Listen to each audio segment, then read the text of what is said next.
Nos casos de violência doméstica, é possível a condenação sem exame de corpo de delito?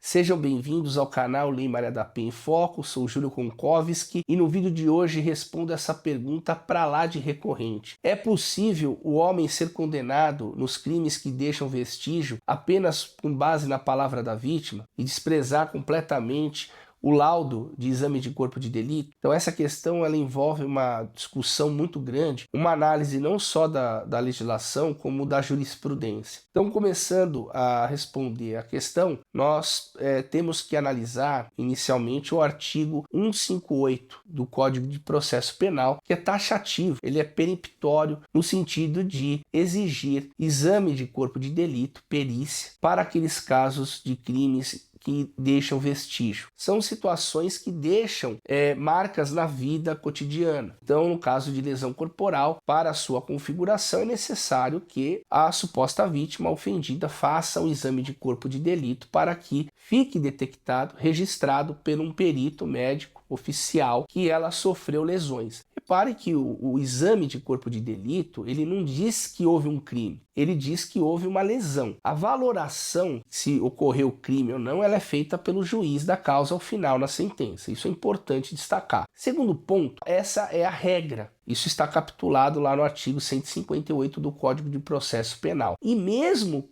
que não tem esse exame de corpo de delito e o acusado ele confesse que realmente praticou a lesão corporal, essa confissão ela não supre o exame de corpo de delito. Isso está lá consignado expressamente no artigo 158 do Código de Processo Penal, dada a importância do laudo do exame de corpo de delito para os crimes que deixam vestígio, perfeito? Pois bem, avançando agora para um próximo momento, nós temos aqui a tratar dos crimes no ambiente doméstico e familiar, né, que envolve violência doméstica, aplicação da Lei Maria da Penha. Infelizmente, essa máxima, esse rigor estabelecido no artigo 158, ele vem sendo, infelizmente, abrandado, mitigado pelos tribunais. Ocorre que, na realidade prática, nos crimes, nos processos criminais que apuram violência doméstica, essa regra ela vem sendo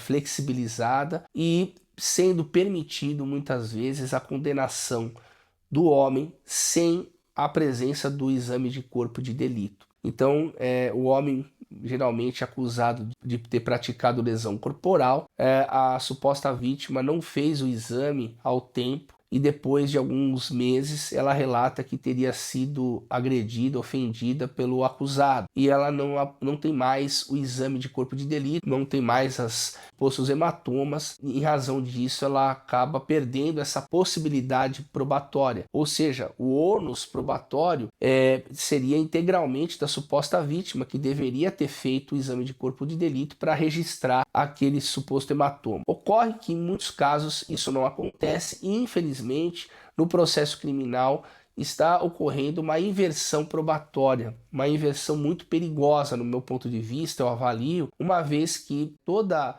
forma é garantia. Se o artigo 158 estabelece uma exigência, a lei não estabelece exigências inúteis. E a lei é peremptória, é categórica, ela exige isso. E se a suposta vítima alega que foi agredida e não fez o exame de corpo de delito à época, é óbvio que o Estado deveria ter feito esse exame, e se o Estado não conseguiu provar por meio científico essa suposta lesão corporal, esse ônus probatório obviamente não pode ser invertido para o acusado. O acusado ele já nasce com presunção de inocência no processo, desde o inquérito até o processo. E cabe ao Estado, através da acusação, produzir provas tamanhas que consigam sobrelevar o estado de inocência, consigam vencer esse estado de inocência que já nasce com o acusado desde lá da fase de inquérito policial, perfeito? E um dos motivos pelos quais a jurisprudência tem flexibilizado o exame de corpo de delito para os casos de violência doméstica é a existência do protocolo com julgamento de perspectiva de gênero. Então esse é um protocolo instituído lá no CNJ que estabelece uma série de prerrogativas para as mulheres vítimas de violência doméstica em razão do histórico crescente de violência, da submissão, do patriarcado causando opressão contra as mulheres, e esse protocolo foi realizado e hoje o judiciário ele pauta sua interpretação baseado nesse protocolo. Ocorre que eu aqui faço uma crítica, respeito muito o protocolo, acho que ele é muito importante em algumas situações, mas no processo criminal ele não pode servir de instrumento para derrogar leis, principalmente direitos fundamentais. Levamos séculos para construirmos um sistema garantista de acusação, em que o Estado deve provar a culpabilidade do acusado para, no final, se vencido o estado de inocência, esse acusado ser condenado com base nas provas produzidas em contraditório. Ocorre que a flexibilização e a aposta 100% na palavra da suposta vítima, em razão desse déficit histórico, em razão dessas causas que levam as mulheres a terem menos direitos, a terem historicamente a sua palavra diminuída, ela não pode servir de lastro e fundamento para a mitigação de direitos fundamentais no processo criminal.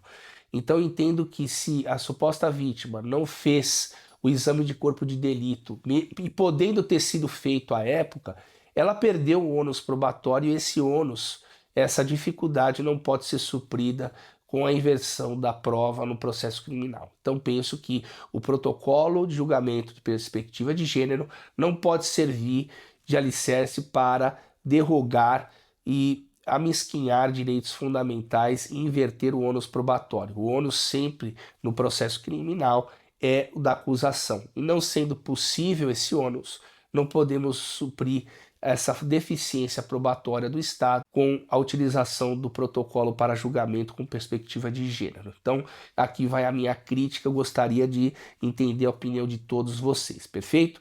Então, pessoal, se esse vídeo fez sentido para vocês, compartilhe ele, dê o seu like, junte-se a nós, porque aqui é no Fio do Bigode, e lembrem-se, respeitem as mulheres.